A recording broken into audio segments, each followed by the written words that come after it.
সরকার বিরোধী ছবি হলে নাকি নন্দনে জায়গা পাওয়া যায় না। এবার ঘটনা হচ্ছে নন্দনের সিলেকশনটা কি মমতা ব্যানার্জি নিজে বসে বসে কি টিক মার্ক দেন নাকি যে কোন কোন ছবি সিলেক্ট হবে না? আমার নিজের করা ছবি নিউট্রাল, রাজনীতির রঙই নেই সেই ছবিতে। যদি সবকটা মানুষ একসাথে থাকতো, মমতা ব্যানার্জি বা নরেন্দ্র মোদী কারোর ক্ষমতা আছে যে শুটিং বন্ধ করে দেবে, এতগুলো লোককে আনএমপ্লয়েড করে দেবে, না এতগুলো লোককে জেলে ভরে দেবে? সত্যজিৎ রায় যখন ছবি নিয়ে গভর্নমেন্টের কাছে গেছিলেন, সে সময় গভর্নমেন্ট বলেছিল ওইগুলো আমরা রাস্তা সম্প্রসারণ, নর্দমার ফিল্ম এসবে ব্যবহার করবো, ফুটেজগুলো, সেগুলোও তো ইতিহাসে ডকুমেন্টেশন আছে। তাহলে সেই দোষটা কি আমি কি বিধানচন্দ্র রায়কে গিয়ে দেবো নাকি? এটা তো নাকি সে বলবো যে আপনি ব্যাড অ্যাডমিনিস্ট্রেটর? আমাদের রাজ্যের যে মাথাপিছু রোজগার, সেইখানে সিনেমাটা কিন্তু লাক্সারি, সিনেমাটা নেসেসিটি নয়। ফলে সিনেমাটা মানুষ এন্টারটেনমেন্ট বলুন বা এক্সপিরিয়েন্স বলুন, যে কারণেই সে ছবিটা দেখতে যাবে, তার সাধ্যের মধ্যে তার কাছে আমাকে পরিবেশনটা করতে হবে। ইলেক্টেড হয়ে যাওয়ার পর সেই গভর্নমেন্টটা কিন্তু গভর্নমেন্ট। মমতা ব্যানার্জি যখন দলের হয়ে কথা বলছেন, নরেন্দ্র মোদী যখন দলের হয়ে কথা বলছেন, তখন তিনি দলের মুখপাত্র। তিনি যখন ফিল্ম ফেস্টিভ্যালে আসছেন, তিনি কিন্তু চিফ মিনিস্টার। এই শহরে উৎসবের আলো কখনো ফিকে হয় না। এখন এই মুহূর্তে যে উৎসবের আলো কার্যত মানুষের চোখ ঝলসে দিচ্ছে, তা হচ্ছে আন্তর্জাতিক চলচ্চিত্র উৎসব। এবং সেই উৎসবে যখন দর্শকেরা আকৃষ্ট হচ্ছেন বা হচ্ছেন না, এই সমস্ত বিষয় নিয়ে যখন এক কার্যত বলা যেতে পারে তুমুল বিতর্ক চলছে, তখনই আমরা কথা বলতে চলে এসেছি। আমাদের সঙ্গে এই মুহূর্তে রয়েছেন অরিত্র দত্ত বণিক, তার সঙ্গে কথা বলবো। এই যে দেখা যাচ্ছে যে আন্তর্জাতিক চলচ্চিত্র উৎসব চলছে, এবং সেই বিষয়টা নিয়ে দর্শক কতটা আকৃষ্ট হচ্ছে? দর্শক আকৃষ্ট তো অবশ্যই হচ্ছেন, কারণ আমার নিজের সংস্থার 3টে ছবি এবার আছে, তার মধ্যে 2টো মূল প্রতিযোগিতায় আছে। একটা অশোক বিশ্বনাথন স্যারের হেমন্তের অপরাহ্ন ফিচার ফিল্ম সেকশানে কম্পিটিশানে আছে, ride in the rain short film সেকশানে কম্পিটিশানে আছে উৎসব রায়ের ছবি, এবং সাংবাদিক অনিলাভ চ্যাটার্জির ছবি মেসি, সেটা প্যানোরামা সেকশানে স্পেশাল স্ক্রিনিং হয়েছে, সেটাও এবছর দেখানো হলো। এবং প্রত্যেকটা স্ক্রিনিংয়েই মোরলেস আমি অ্যাটেন্ড করছি, এবং আমি দেখতে পাচ্ছি মানে রীতিমতো হেমন্তের অপরাহ্ন হাউসফুল শো হয়েছে, অ্যাক্টর অ্যাক্ট্রেসরা মাটিতে বসে ছবি দেখেছেন। তো ফলত অন্তত আমাদের যে স্ক্রিনিংগুলো হচ্ছে সেই রিলেটেড কারণে আমি নন্দন বা এই ধরনের হলগুলোতে 2-3 দিন ধরেই যাচ্ছি, এবং তাতে কিন্তু মানুষের উপস্থিতি কিন্তু বেশ লক্ষণীয়, এবং শোগুলোও কিন্তু যথেষ্ট ভিড় হচ্ছে, বেশ কিছু শো হাউসফুল হচ্ছে। এবং শুধুমাত্র যে ওই গেস্ট কার্ড, ডেলিগেট পাস এইসবের ভিত্তিতেই নয়, আমি দেখছি বেশ কিছু লোকজন রীতিমতো যে ওখানে যে লোকাল টিকিটস দেওয়া হচ্ছে, লোকাল অ্যাডমিট পাস দেওয়া হচ্ছে, সেইগুলো লাইন দিয়ে কিনছেন। এবং মানে কলকাতা শহর ভীষণ চলচ্চিত্র অনুরাগীদের একটা ভিড় এখানে আমরা এমনিতেই জানি যে এখানে মানুষ ভীষণ সংস্কৃতি প্রেমী মানুষরা এখানে থাকেন। তো ফলত বাইরের বেশ কিছু ছবি এসছে, কেন লোচ থেকে শুরু করে স্পেনের বেশ কিছু ভালো ছবি, জেন্ডার পলিটিক্স থেকে শুরু করে মাইগ্রেশন নিয়ে নানা রকমের পলিটিক্যাল ছবি এসছে, সেগুলো তো দর্শক যথেষ্ট ভালো। কালকেও তো ইয়েতে দেখলাম যে টার্কিশ ছবিতে যথেষ্ট ভিড়, এবং সেখানে ফিল্ম ক্রিটিকরা গেছেন। ফলে শুধু নন্দন নয়, আশপাশের ওদিকে নজরুল তীর্থতে আমার বন্ধুর ছবি দেখানো হয়েছে, সেখানে যথেষ্ট মানুষের ভিড় আমরা দেখতে পাচ্ছি। ফলে প্রত্যেক হলেই কিন্তু মানুষ আছেন, মানুষ যে সাধারণ অডিয়েন্স যারা শুধুমাত্র যে ফিল্ম মেকার্স বা ফিল্ম ক্রিটিক বা ফিল্ম এই ফেস্টিভ্যাল রিলেটেড যেটাকে আমরা বলি পৃষ্ঠপোষকতা বা তাবেদারি, সেরকম এখানে কিন্তু ব্যাপার আমার এখনও পর্যন্ত চোখে পড়েনি। সাধারণ মানুষ কিন্তু স্বতঃস্ফূর্তভাবে পার্টিসিপেট করছেন বলে আমি দেখলাম। টাইটেলে লেখা হচ্ছে যে বিশ্ব সিনেমার বঙ্গভ্রমণ, অর্থাৎ বিশ্ব সিনেমার যে বঙ্গভ্রমণ হচ্ছে তা তো আমরা দেখতে পাচ্ছি, কিন্তু বাংলা সিনেমা কতটা বেশি আন্তর্জাতিক এখন মনে হয়? বাংলা সিনেমা তো বেশ কিছু ক্ষেত্রে আন্তর্জাতিক বড় বড় জায়গাতে যাচ্ছে, জাতীয় পুরস্কারও পাচ্ছে, অন্যান্য ফেস্টিভ্যালেও আছে। আমার কিছুদিন বাদেই রটারডামে আমার নিজের দলের একটি ছবি আসবে, সেটার অ্যানাউন্সমেন্ট আছে। ফলত বাংলা ছবির এখন যে ডিলেমাটা হয়েছে, আমি জানি না মার্কেট বলে যেটাকে চর্চা করা হয় ফিল্ম ইন্ডাস্ট্রি বা তার কি সিনারিও, সেটা আমি বলতে পারবো না, কারণ আমি বেশ কিছুদিন ধরে মূলধারার ফিল্মের বাইরে বেরিয়ে অল্টারনেট ফিল্ম মার্কেট নিয়ে কাজ করছি। সেখানে কিন্তু বেশ কিছু নতুন ফিল্ম মেকার আসছেন, নতুন গল্প বলার চেষ্টা করা হচ্ছে। হ্যাঁ, যেটা ক্রাইসিস আছে, 2টো ক্রাইসিস আমি নিজে যেহেতু প্রডিউস করেছি আমি দেখেছি। 2টো প্রবলেম, এক হচ্ছে যারা শর্ট ফিল্ম করছেন বা অল্টারনেট ফিল্ম যারা তৈরি করছেন, তাদের একটা প্ল্যাটফর্ম ক্রাইসিস আছে। মানে ছবিটা বানালাম, ফেস্টিভ্যালেও দিলাম, এবার যে কোনো ছবি বানাতে গেলেই একটা বড় অঙ্কের ইনভেস্টমেন্ট থাকে। সেই ইনভেস্টমেন্টটা আমি কোথা থেকে তুলবো, তার মানে খুব স্টেবল কোনো প্ল্যাটফর্ম এই মুহূর্তে অন্তত বাংলায় বা এই ধরনের রিজিয়নাল জায়গাগুলোতে নেই।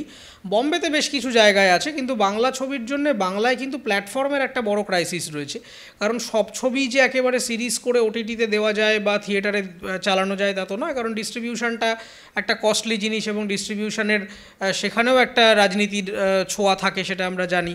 ফলত যারা একটু অন্য ঘরানার ছবি বানাচ্ছেন তাদের জন্যে কিন্তু টাকাটা তোলার যে মানে বাণিজ্যিক স্কোপ যেটা থাকার কথা সেইটার একটু ঘাটতি আছে, আমি নিজে সেটা ফেস করেছি। আমার মনে হয় যে ইন কামিং ডেইজ যদি আরও বেশ কিছু ওটিটি উঠে আসে এবং বেশ কিছু সিনেমা হলের সংখ্যার একটু বাড়ানো দরকার, এবং সিনেমা হলগুলোর মধ্যে এখন যে প্রবলেমটা হয়েছে সেটা হচ্ছে একটা বড় অঙ্কের মানুষ তারা কিন্তু তাদের অ্যাফোর্ডেবিলিটির বাইরে চলে গেছে সিনেমা হলগুলো, তার কারণ সবার পক্ষে কিন্তু এই মাল্টিপ্লেক্সে 200 টাকা 300 টাকা 500 টাকা দিয়ে ছবি দেখা সম্ভব নয়। ফলে সিঙ্গেল স্ক্রিনের যে মজাটা ছিল 70 টাকা 80 টাকা 100 টাকা, কারণ আমাদের রাজ্যের যে মাথাপিছু রোজগার সেইখানে সিনেমাটা কিন্তু লাক্সারি, সিনেমাটা নেসেসিটি নয়। ফলে সিনেমাটা মানুষ এন্টারটেনমেন্ট বলুন বা এক্সপিরিয়েন্স বলুন যে কারণেই সে ছবিটা দেখতে যাবে তার সাধ্যের মধ্যে তার কাছে আমাকে পরিবেশনটা করতে হবে।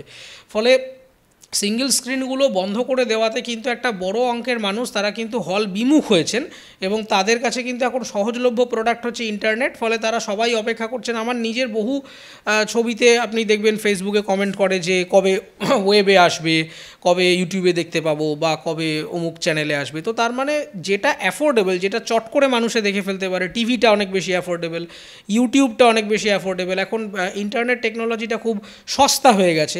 এবার এই যে সস্তা হয়ে যাওয়ার ফলে বহু অঙ্কের মানুষ কিন্তু ইন্টারনেটের ওপর অনেক বেশি ডিপেন্ড করে ফেলছেন। এবার তাতে একটা প্রবলেম হচ্ছে ফিল্ম প্রডিউসার বা ইনভেস্টার তারা কিন্তু ইন্টারনেটের ডিস্ট্রিবিউট করে কিন্তু অ্যাজ সাচ খুব মানে ভালো রিটার্ন কিন্তু পাচ্ছেন না। ফলে ইনভেস্টমেন্ট এবং রিটার্নের এই ভারসাম্যটাকে বজায় রাখার জন্যে ভালো প্ল্যাটফর্মের দরকার, বেশ কিছু অ্যাফোর্ডেবল সিনেমা হল দরকার এবং আরও ভালো ইনভেস্টমেন্ট এখানে প্রয়োজন। বাংলা ছবিতে যারা অন্য ঘরানার ছবি তৈরি করছেন সেখানে কিছু ইনভেস্টমেন্টও দরকার এবং সরকারের সাহায্য হলে আমার মনে হয় যে আরও খানিকটা বেটারমেন্ট কিছু পাওয়া যেতে পারে।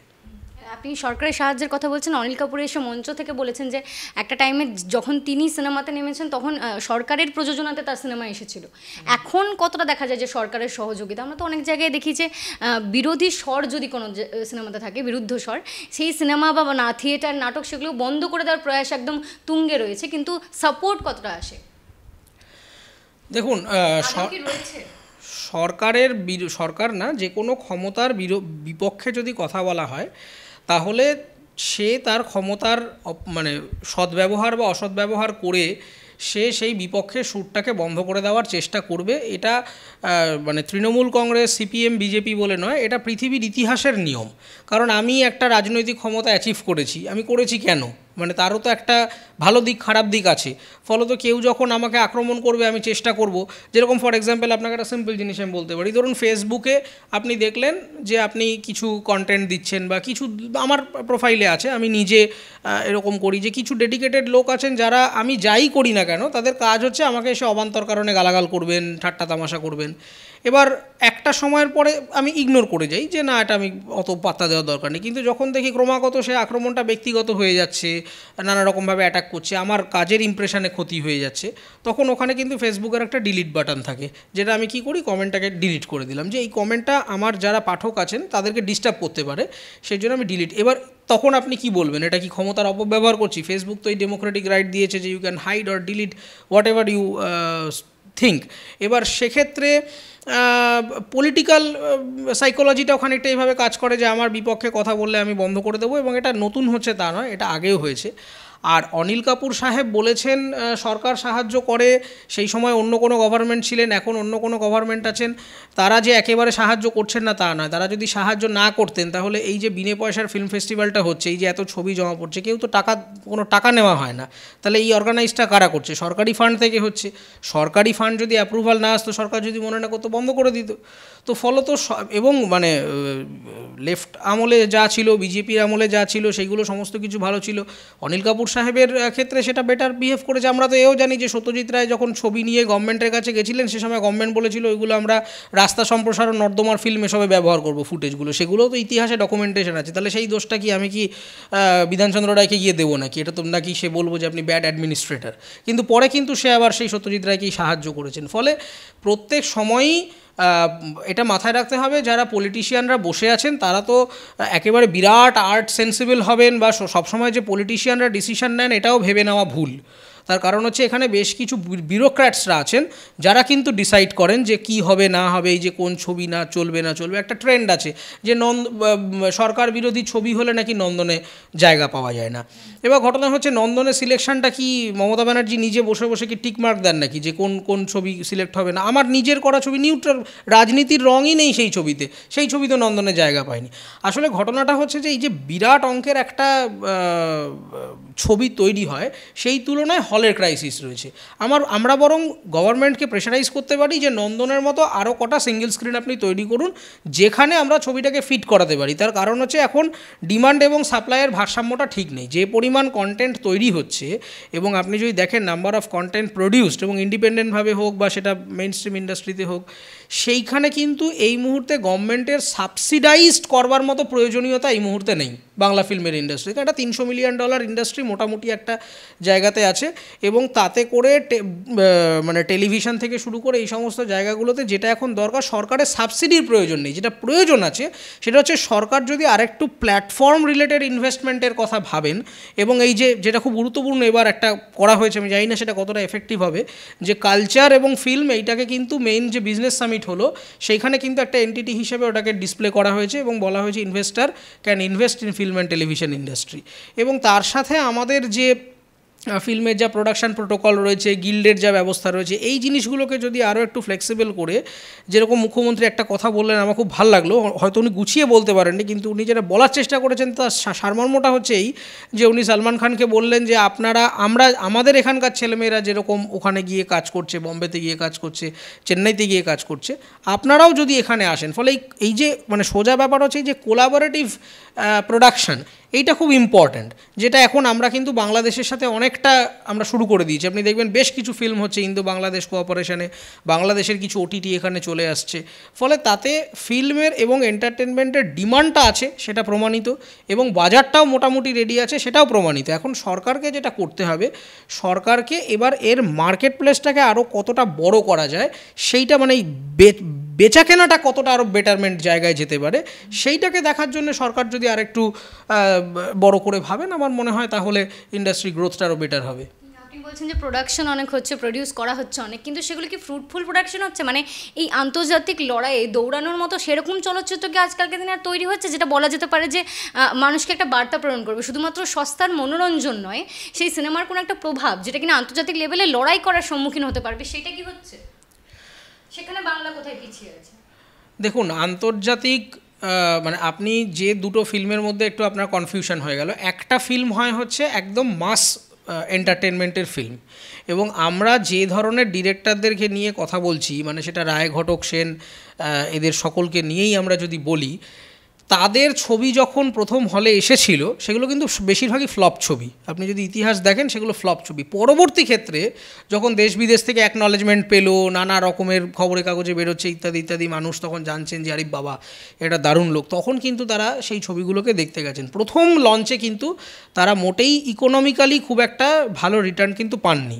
ফলত এই ছবি বানানোর যে দুটো বাজার, একটা হচ্ছে মেইন স্ট্রিম ইন্ডাস্ট্রি যেটা একদম মাসের জন্য তৈরি হবে, যেটার মধ্যে মানে ল্যাঙ্গুয়েজ বা ধরুন মানে কোনো পলিটিক্যাল মেসেজ, সোশ্যাল মেসেজ থাকলেও সেটা বলার অ্যাপ্রোচটা হবে হচ্ছে অনেক মাস কমিউনিকেশান, মানে যেটা 8 থেকে 80 স্বাক্ষর থেকে নিরক্ষর প্রত্যেক মানুষই সমানভাবে বুঝতে পারবে। এই যে একটা সাধারণের মধ্যে মিলিয়ে দেওয়ার যেটা ছবি, সেই ছবি একটা থাকবে এবং সেই ছবিটাকে অত্যন্ত সফল হতে হবে, তবেই এর কাউন্টার অ্যাঙ্গেলে যে অল্টারনেটিভ ফিল্ম মার্কেটটা তৈরি হবে, সেই শুধুমাত্র অল্টারনেটিভ ফিল্ম দিয়ে কিন্তু ইন্ডাস্ট্রি কখনোই সার্ভাইভ করতে পারবে না। এখন আমরা যে ক্রাইসিসটা ফেস করছি, আপনি রিসেন্ট বাংলা ছবিতে যেটা দেখেন সেটা হচ্ছে মেইন স্ট্রিম ইন্ডাস্ট্রি ক্র্যাশ করেছে। মেইন স্ট্রিম ইন্ডাস্ট্রি ক্র্যাশ করার জন্যে, মানে এই যে আপনি যদি বক্স অফিস কালেকশন বলেন, আপনি যদি নাম্বার অফ কন্টেন্ট প্রডিউসড বলেন, এই কিছুদিন আগে খবরের কাগজে বেরিয়েছিল যে আগে 60-70টা বছরে ছবি হতো, সেখানে এখন মানে বছরে 50টা হচ্ছে না, আরও সংখ্যাটা ক্রমাগত নিম্নমুখী, অথচ আপনি যদি সাউথ ইন্ডিয়াতে চলে যান এক এক সপ্তাহে 50-60টা ছবি তারা রিলিজ করছে। তার মানেটা হচ্ছে যে আমাদের এখানে মেইন স্ট্রিম ইন্ডাস্ট্রিটা কোথাও গিয়ে মাস কমিউনিকেশনটা মিস করে গেছে। তার ফলে ওই জায়গাটা যতক্ষণ না তৈরি হচ্ছে, আগে একটা বাজার থাকবে, তারপর তার বিকল্প বাজার তৈরি হবে। শুধু বিকল্পটা আগে হতে পারে না, মানে আমি একটা মেইন মার্কেট না থাকলে আমি তাকে প্রশ্ন করব কি করে? যে কোনো ল্যাঙ্গুয়েজের কাউন্টার ল্যাঙ্গুয়েজ তৈরি করতে গেলে মেইন ল্যাঙ্গুয়েজটাকে এস্টাবলিশড হতে হবে। এখন যে প্রবলেমটা হয়েছে সেটা হচ্ছে মেইন মার্কেটটাই নেই। বেশিরভাগ ক্ষেত্রেই প্রডিউসাররা ইনভেস্ট করতে মানে ভয় পাচ্ছেন যে টাকা উঠবে না। হল ক্রাইসিস যেটা আমি বললাম, ওটিটি একটা দুটো বাদ দিয়ে বড় কোনো ওটিটি নেই, এবং দর্শকরা কোথাও গিয়ে হল বিমুখ হয়ে যাচ্ছেন। সেটা কেন, সেটা আমাদেরকে একটু তলিয়ে দেখতে হবে। যারা মেইন স্ট্রিম ফিল্ম ইন্ডাস্ট্রিতে ছবি বানাচ্ছেন তারা কি কোথাও গিয়ে কানেক্ট করতে পারছেন না? এইটা ভেবে নেওয়া কোনো কারণ নেই যে অ্যাকশন ফিল্ম যেরকমভাবে আমরা দেবজিৎ এদেরকে যেভাবে দেখে অভ্যস্ত সেই ছবি চলে না, এটা এটা এটা ভাবার কোনো কারণ নেই।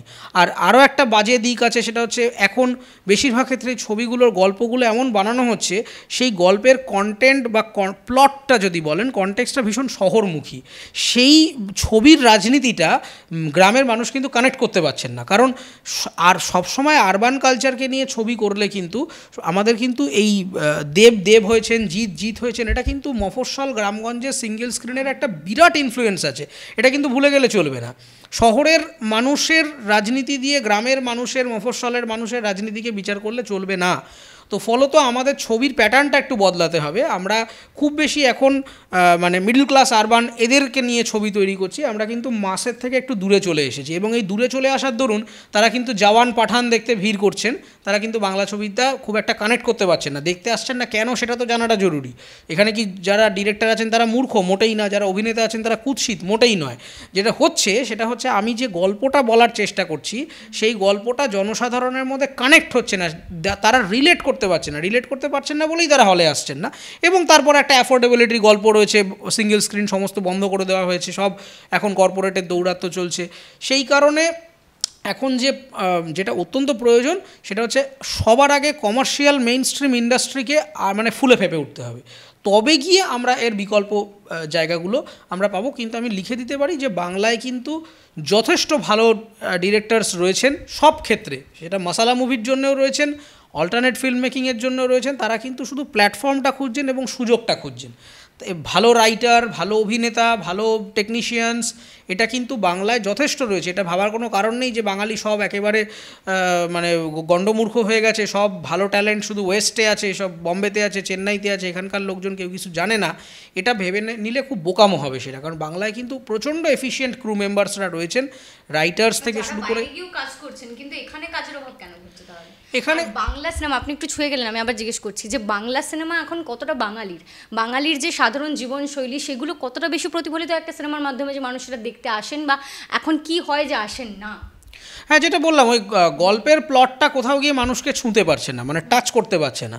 তার মানে এই নয় যে আমাকে একেবারে মানে টাচ করবার জন্য একেবারে প্রচণ্ড মেলোড্রামা করে কেঁদে দেখাতে হবে যে দেখুন আমি কাঁদছি, এ কথা বলা হচ্ছে না। কারণ ফিল্মের তো একটা ট্রেন্ড আছে। এক সময় কিন্তু এই বাংলাতেই বেদের মেয়ে জ্যোৎস্না হয়েছিল, তারপরে কিন্তু আমাদের এই বাংলাতেই হচ্ছে অঞ্জন চৌধুরী সাহেব ছবি করেছেন, আবার এই বাংলাতেই পরবর্তী ক্ষেত্রে কিন্তু রাজ চক্রবর্তী ছবি করেছেন, তার পরবর্তী ক্ষেত্রে দেবজিতের উত্থান হয়েছে, প্রসেনজিৎ চ্যাটার্জির দীর্ঘ কমার্শিয়াল ক্যারিয়ার রয়েছে। ফলে আপনি যদি এই মানে কমার্শিয়াল ছবিরই একটা ওঠাপড়া দেখেন তাহলে দেখতে পারবেন কিন্তু ফিল্মের ল্যাঙ্গুয়েজটা চেঞ্জ হতে বদল হতে এসছে নানা রকম ফরম্যাটে, নানা রকমভাবে মানুষ সেটাকে অ্যাকসেপ্ট করছেন, কখনো করেননি। এবং এখন যে ডাউনফলটা হচ্ছে, এখান থেকে একটা আমাদের যেটা করতে হবে, শিখে নিতে হবে, সেটা হচ্ছে যে কেন আসছে না। মানে আসছে না বলে হাঁ করে বসে থাকলাম আর ফেসবুক টুইটারে হাই করলাম, তাহলে তো হবে না। আমাদের যেটা করতে হবে যে বায়ার্স আসছে না, আমি দোকানে প্রোডাক্ট রেখেছি, ক্রেতা আসছে না। কেন আসছে না? তার মানে দুটো হতে পারে। এক, আমি ক্রেতার কাছে পৌঁছতে পারছি না। এখানে দুটো দিক আছে, যেটা আমি এর আগেও বলেছিলাম। এক হচ্ছে যে একটা মার্কেটিং প্ল্যানিংয়ের অভাব রয়েছে। আমাদের এই যারা ফিল্ম প্রডিউসার্স রয়েছেন তারা বড্ড বেশি সোশ্যাল মিডিয়াটাকেই এত গুরুত্ব দিয়ে ফেলছেন।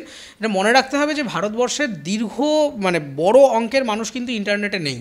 ইভেন বাংলারও বড় অঙ্কের মানুষ ইন্টারনেটে নেই। ইন্টারনেটটা দেখে মনে হয় একটা বিরাট জিনিস, অনেক কানেক্টিভিটি, অমুক তসু ইত্যাদি, কিন্তু আমাদের মতো তৃতীয় বিশ্বের দেশে খুব কম অঙ্কের মানুষ কিন্তু ফেসবুক টুইটার দেখে তারা তাদের ডিসিশন নেন আলটিমেটলি যে আমি বাজারে গিয়ে কোনটা কিনবো।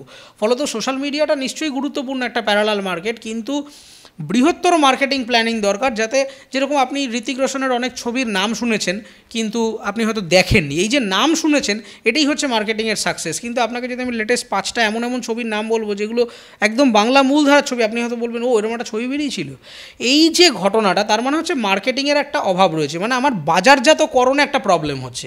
আমি যে প্রোডাক্টটা বানাচ্ছি সেটা প্রপারলি বাজারে আসছে না, কিংবা মানুষের কানে গিয়ে পৌঁছচ্ছে না, এটা হচ্ছে প্রথম আমাকে দেখতে হবে। দ্বিতীয় দেখতে হবে হচ্ছে কানে যেগুলো পৌঁছচ্ছে সেই জিনিসগুলো কেন লোকে এসে দেখছে না। আইদার হতে পারে যে লোকে ধরেই নিয়েছে যে আমি নতুন কিছু পাচ্ছি না, মানে আমি এক্সপিরিয়েন্সটা দিতে পারছি না।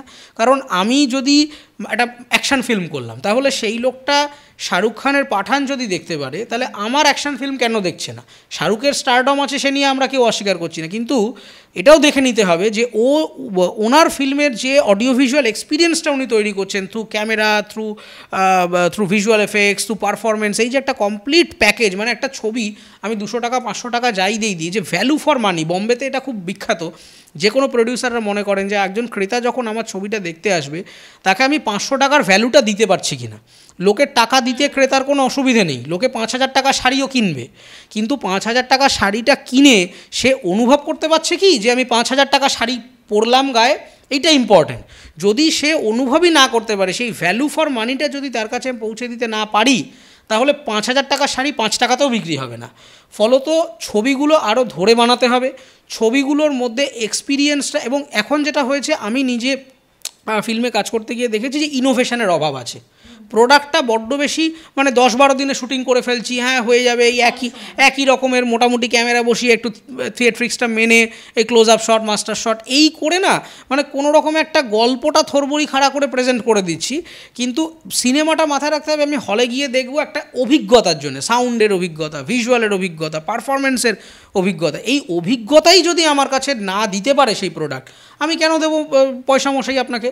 তো সেইটা ডিরেক্টর প্রোডাকশানকে আরও সেন্সিবল হতে হবে যে আমার যদি 5 লাখ টাকা বেশি খরচ করে আমি যদি বেটার এক্সপিরিয়েন্স ক্রিয়েট করতে পারি পর্দায়, তাহলে অবশ্যই সেই ছবিটা হিট হবে। কারণ সিনেমা কখনো পুরনো হতে পারে না, cinema is all about experience এবং নিউ এক্সপিরিয়েন্স। এক সময় সিনেমা সাদা কালো ছিল, রং এসেছে, রঙের পরে তাতে নিত্য নতুন ক্যামেরা এসেছে, সাউন্ড এসেছে, নানা রকম ইনোভেশন হচ্ছে।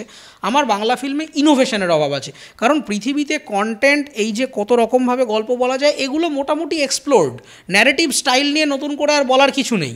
কিন্তু অভিজ্ঞতাটা সর্বসাকুল্যে কতটা মানুষের কাছে পৌঁছচ্ছে সেটা ডিরেক্টরদেরকে দেখতে হবে। এবং আরও বেশি করে যেটা প্রয়োজন যে বাজেটটা বাড়িয়ে প্ল্যাটফর্মটা বাড়ান, মানুষের কাছে পৌঁছে দিন।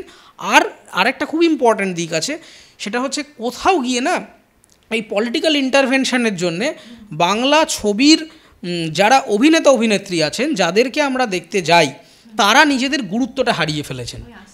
তার কারণ হচ্ছে যে সবসময় মনে রাখবেন সিনেমা সবসময় লার্জার দ্যান লাইফ একটা জিনিস। আজকে সালমান খানকে দেখতে আমি নিজে গেছিলাম, কেন? তার কারণ সালমান খান আমার কাছে একটা স্টার। এই সালমান যদি আমার বাড়ির ছেলে হতো, রোজ যদি বেরিয়ে আমি সালমানকে আমার সাথে জগিং করতে দেখতাম, আমি কিন্তু অত আগ্রহ দেখাতাম না। ফলে যারা টেলিভিশন অভিনেতা অভিনেত্রী আছেন, যারা ফিল্ম স্টারস আছেন, এদের নিজেদের এক্সক্লুসিভ পার্সোনালিটিটাকে আরেকটু রিজার্ভ করতে হবে।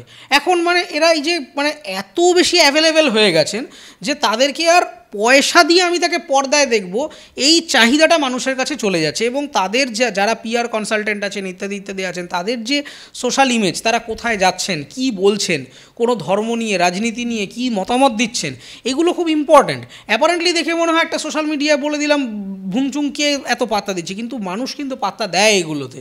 কারণ কে কিভাবে বলবে, কে কি পোশাক পরবে না পরবে, যেটা কিন্তু বম্বে সহ পৃথিবীর যে কোনো বড় বড় ফিল্ম ইন্ডাস্ট্রিতে পাবলিক ফিগাররা এগুলো মেনটেন করেন, যে তারা কোথায় কি বলবেন, কি ভাষায় কথা বলবেন, কি টোনে কথা বলবেন, তাদের পলিটিক্যাল স্টেটমেন্ট কী হবে। দেখুন, সেলিব্রিটি মানে তার কোনো পলিটিক্স থাকবে না এই কথা কেউ বলছে না।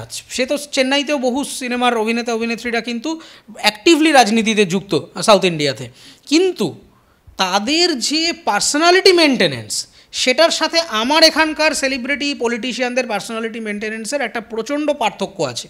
সেই পার্থক্যটাকে তো, কারণ আমাকে কেন দেখতে যাবে হলে, আমিও তো আলটিমেটলি পারফরমেন্সটা বিক্রি করছি, তো বিক্রি করতে গেলে আমার ভ্যালুটা ক্রিয়েট করতে হবে আমাকে, যে ভাই আমি এরকমটা করেছি, আমার এই গ্ল্যামার আছে, আমার এই অ্যাকশান আছে, আমার এই ফিটনেস আছে, তুমি দেখতে এসো হলে।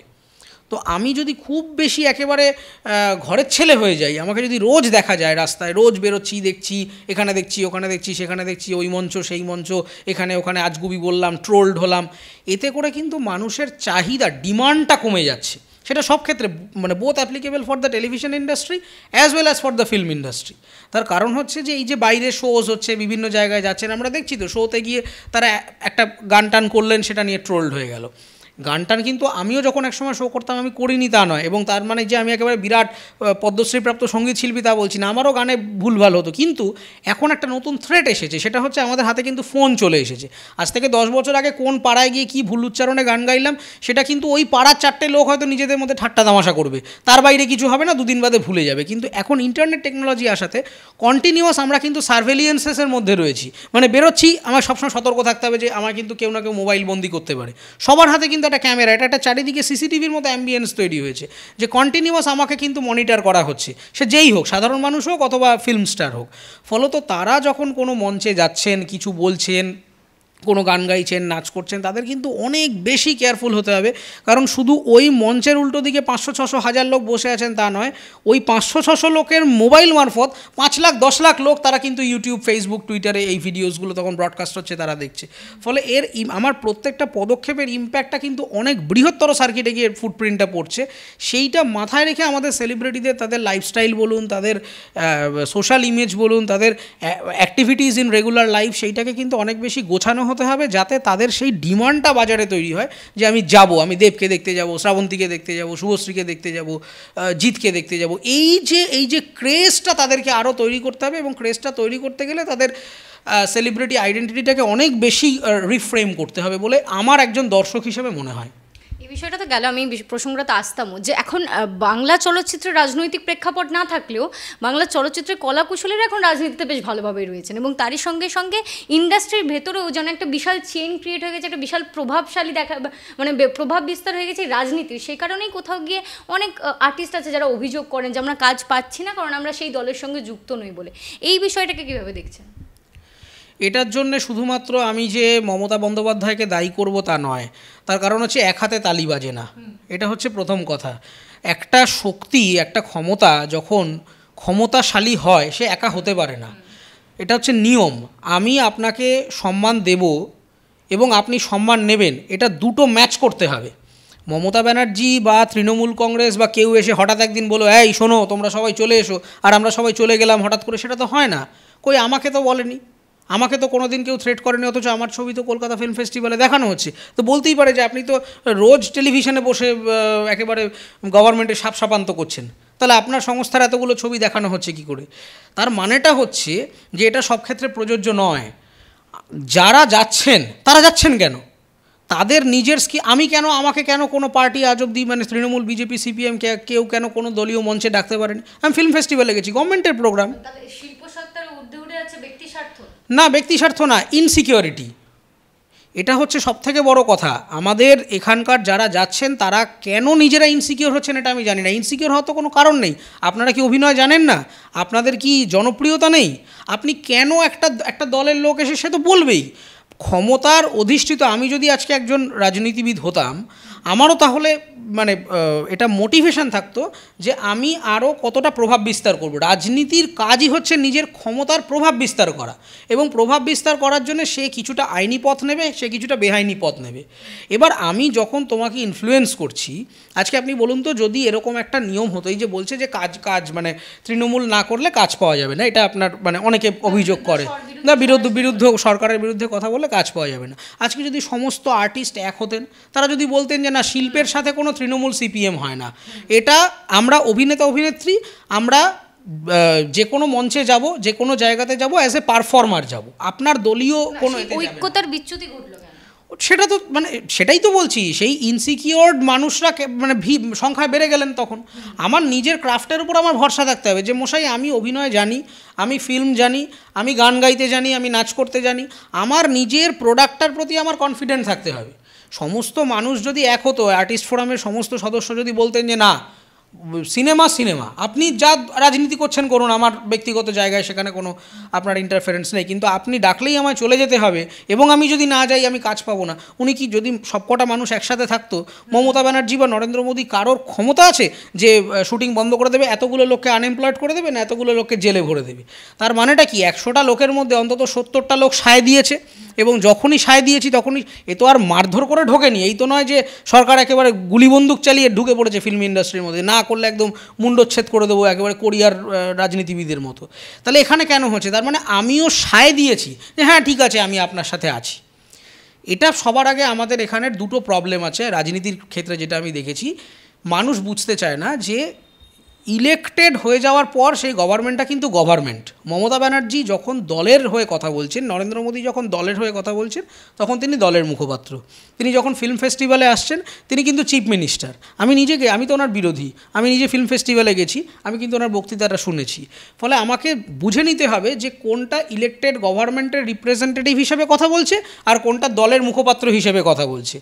তো ফলত আজকে যদি না, সেই দায়টা তো কিছু সেই মানুষটার উপরেও বর্তায় যিনি এই দুটো পজিশনে আছেন। তিনি জানেন যে তাকে দল এবং তার সঙ্গে সঙ্গে তার প্রশাসনিক ভূমিকা দুটোকে মানুষের সামনে আলাদাভাবে উত্থাপিত করতে হবে। হ্যাঁ, সেটা তো এখানকার কোনো রাজনীতিবিদই জানে না। ভারতের প্রধানমন্ত্রীও গভর্নমেন্ট স্পিচ দেওয়ার সময় বহু ক্ষেত্রে দলের আইকন পিছন নিয়ে কথা বলেন। ফলত মানে ঘটনা হচ্ছে যে আমাদের এখানকার রাজনীতিবিদদের মধ্যেই তো সেই অ্যাওয়ারনেসটা নেই। না হলে অ্যাসেম্বলির মতো জায়গায় এই যে কিছুদিন আগে একটা মারাত্মক হাস্যাস্পদ ঘটনা হচ্ছে, থালা বাসন বাজাচ্ছে, এই করছে সেই করছে, এটা কি হচ্ছে? এটা কি একটা লোকসভা বিধানসভার এটা একটা চিত্র? এটা তো চিত্রটা নয়। আমাদের দেশের পলিটিশিয়ানদের মধ্যে সেই এডুকেটেড অ্যাওয়ারনেসটাই নেই যে আমি কি সোসাইটি তৈরি করছি, আমি কোথায় কি বলছি। মানে একজন পলিটিশিয়ান সেই ইংরেজি না জানতে পারেন, ইংরেজি না জানার মধ্যে আমিও অনেক ইংরেজি খুব একটা জানি না, কিন্তু আমি যে ভাষা জানি আমি সেই ভাষায় কথা বলবো। কিন্তু ভুলভাল বলে আমার হাস্যাস্পদ একটা জায়গা তৈরি করার দরকার নেই। আজকে এই যে ক্রমাগত এই যে বিজেপি তৃণমূল এই যে একটা ক্রমাগত ডিবেট চলছে, একে অপরকে কি মারাত্মক ভাষায় আক্রমণ করে, এটা কি কোনো ল্যাঙ্গুয়েজ অফ কমিউনিকেশন? সোশ্যাল মিডিয়াতে এসে টিভিতে বসে যাচ্ছে তাই কথা বলছে, কখনো জেন্ডার নিয়ে আক্রমণ করছে, কখনো তাকে শারীরিকভাবে আক্রমণ করছে, একে মোটা বলছে, তাকে কালো বলছে, মমতার ঠুমকা এই সমস্ত বলছে, এই যে ওয়ার্ডস। হ্যাঁ, এই তার কারণটা হচ্ছে এই পলিটিশিয়ানগুলো এরা ভীষণ মানে অত্যন্ত কি বলবো, মানে সোশ্যালি আনএডুকেটেড, এবং এদের কোনো মানে পাবলিক ফিগার হওয়ার যোগ্যতাই নেই।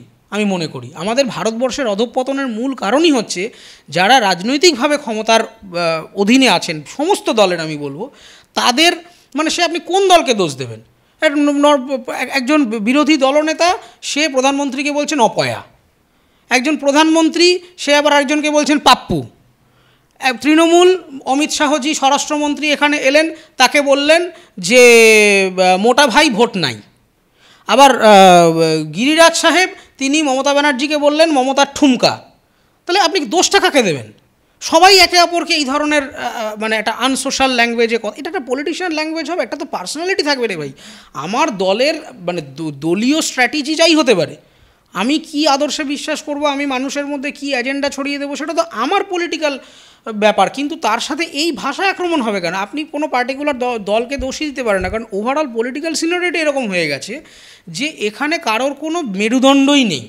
কারণ কোনো দলের দেখুন আজকে এই দল, আমি টিভিতে গিয়ে মাঝে মধ্যে অবাক হয়ে যাই। আমি মানে গত মাসে একজনের সাথে এক দলের প্রতিনিধি হয়ে কথা বললাম, পরের দিন দেখি সে সম্পূর্ণ একটা অন্য দলের হয়ে চিৎকার চেঁচামেচি করছে। আমি তো তাকে মজা করে বললাম যে কালকে আবার আপনি আমার এদিকে টেবিলে চলে আসবেন নাকি?